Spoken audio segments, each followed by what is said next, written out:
For today's video, gagawa po tayo o magluluto tayo ng puno ng anahaw, ang ating pambasang dahon. Yan. Unang-una ating inalisan ng balat para hindi siya mapait. Kasi parang ubod ng buliyan eh. Yan. Sinabi niya ng makakapal na balat para kukunin talaga natin yung yung malambot. Yan, ganyan lang. Gusto kasi magulay ng mga bihira ng matikmang mga gulay. Nakakasawa na kasi yung mga sitaw, talong, nakakasawa na. Maganda naman itong mga pangbundok talagang gulay.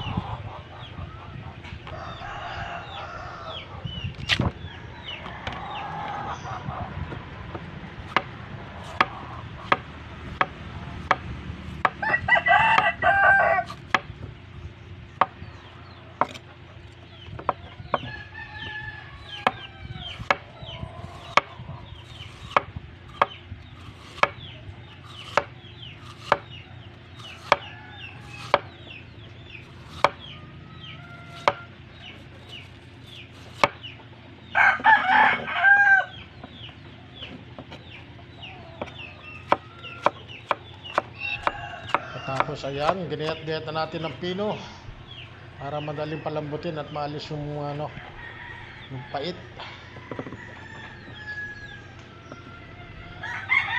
Ay, talaga namang mapagod din ang paggawa nito.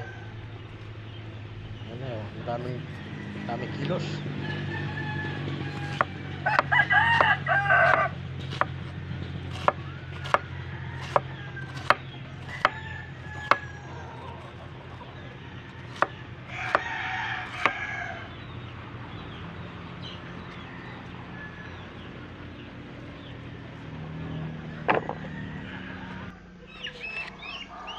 At yan na nga po, ilalagay na natin sa kalan para mawala ang pait at lumambot. Dito na po tayo dupong ng apoy. Ay, dupong naman sa labas para hindi ma-aksaya sa gas. Ang mahal na ngayon ng gas.